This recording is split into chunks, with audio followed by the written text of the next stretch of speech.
اعوذ باللہ من الشیطان الرجیم، بسم اللہ الرحمن الرحیم۔ دعا کے مسائل کے اندر آج ہم دیکھیں گے طہارت سے متعلق دعائیں۔ باتھ روم میں داخل ہونے کی دعا۔ تو جب بھی آپ نے کسی نے باتھ روم میں جانا ہے تو جانے سے پہلے دعا پڑھنی چاہیے۔ کون سی دعا پڑھنی چاہیے؟ جو نبی صلی اللہ علیہ وسلم سے ہمیں پتہ چلتی ہے کہ جب بھی باتھ روم جاؤ تو پہلے یہ دعا پڑھو، اللہم انی اعوذ بک من الخبث والخبائث۔ بخاری کی روایت ہے یہ۔ تو حضرت انس رضی اللہ سے روایت ہے کہ نبی اکرم صلی اللہ علیہ وسلم جب بیت الخلاء میں داخل ہوتے تو فرماتے کہ اے اللہ، میں ناپاک جنوں اور جننیوں سے تیری پناہ چاہتا ہوں۔ اس سے بخاری نے روایت کیا ہے کیونکہ باتھ روم جو ہے نا، یہ ایسی جگہ ہے کہ جہاں پر جن اور جننیاں رہتے ہیں۔ تو آپ اس میں ہم تو بڑے آرام سے چل پڑتے ہیں نا، ہمیں چونکہ نظر نہیں آ رہے ہوتے تو ہمیں ذہن میں بھی نہیں آتا کہ یہ بھی کوئی ایسی چیز ہے کہ جس کے بارے میں دعا مانگنی چاہیے ہمیں۔ تو یہ جنات جو ہیں، اور جنات میل فیمیل، یہ سارے باتھ روموں میں رہتے ہیں، کیونکہ جو شیاطین، جو برے جنات جو ہوتے ہیں نا، یہ گندی جگہ کو پسند کرتے ہیں، بدبودار جگہ کو، غلاظت والی جگہ کو، ایسی جگہوں پہ یہ لوگ رہتے ہیں۔ تو اس سے آپ کو دعا مانگنی ہے اندر جانے سے پہلے، تاکہ اللہ تعالی ہمیں ان کے شر سے محفوظ رکھ سکے۔ اب جب اندر جانے کے لیے دعا ہے تو پھر اسی طرح باہر آنے کے لیے بھی دعا ہے۔ تو جب بھی بیت الخلاء سے باہر نکلنا ہے تو اس وقت کیا دعا کرنی ہے کہ حضرت عائشہ سے ہمیں یہ روایت پتہ چلتی ہے کہ نبی اکرم صلی اللہ علیہ وسلم جب بیت الخلاء سے باہر نکلتے تو فرماتے غفرانک، اللہ میں تیری بخشش کا طالب ہوں۔ اور یہ احمد میں، ابو داؤد، ترمذی اور ابن ماجہ میں، اتنی ساری یہ حدیث کی کتابوں میں ہے۔ غسل کرنے سے قبل یا دوران اور غسل کے بعد بھی، یعنی کہ تینوں کنڈیشن میں، ایک تو غسل کرنے سے پہلے، پھر غسل کے مڈل میں، اور غسل کرنے کے بعد کوئی دعا پڑھنا مسنون ہمیں حدیث سے ثابت نہیں ہے۔ کوئی ہمیں ایسی دعا نہیں ملتی کہ جو کہ غسل کرنے سے پہلے یہ پڑھنا ہے، غسل کے درمیان میں یہ پڑھنا ہے، آخر میں یہ پڑھنا ہے، ایسی کوئی دعا نہیں ہمیں پتہ۔ لیکن آپ نے جب وضو کرنا ہے تو وضو سے قبل بسم اللہ پڑھنا ضروری ہے۔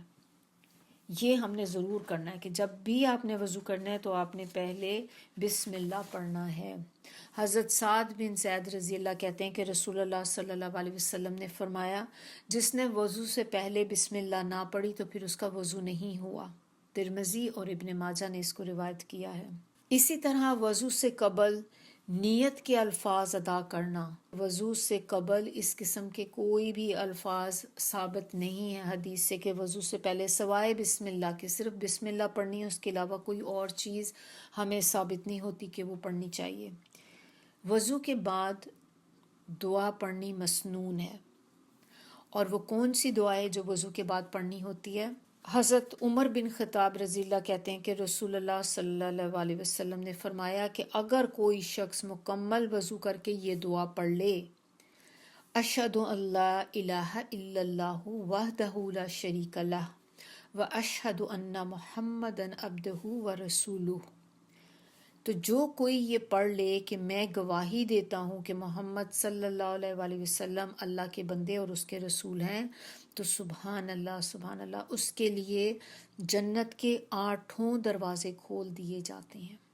صرف کیا کرنے سے؟ یہ اتنی سی چیز آپ نے پڑھنی ہے ہر وضو کے بعد۔ جب آپ وضو کریں، آپ یہ دعا پڑھیں تو اس بندے کے لیے جنت کے 8 دروازے ہیں صرف، اور یہ 8 کے 8 اس کے لیے کھول دیے جاتے ہیں کہ وہ جس سے چاہے داخل ہو۔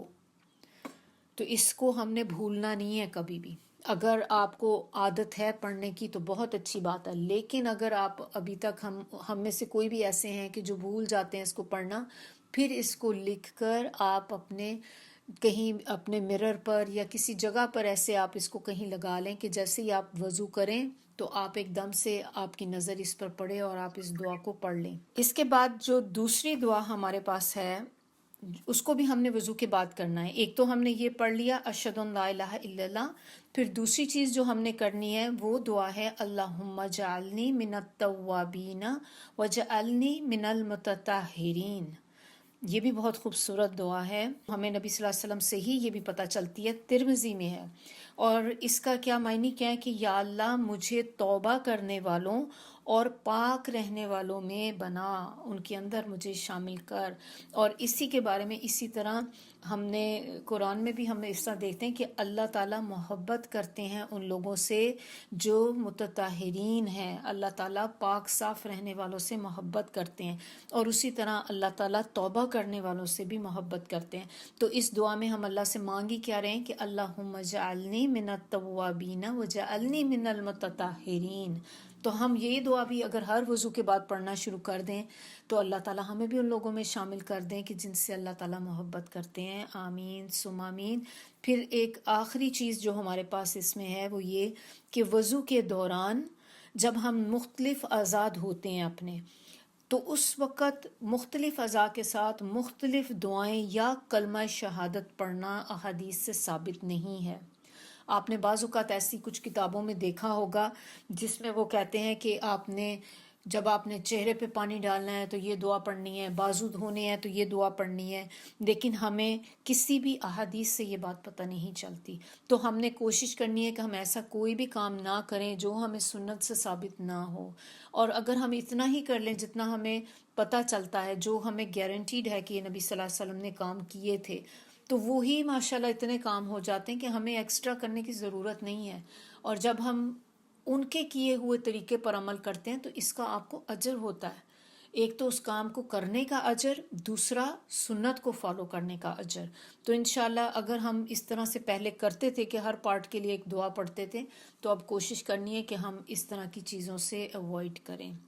سبحانک اللہم و بحمدک نشہد ان لا الہ الا انت نستغفرک و نتوب الیک۔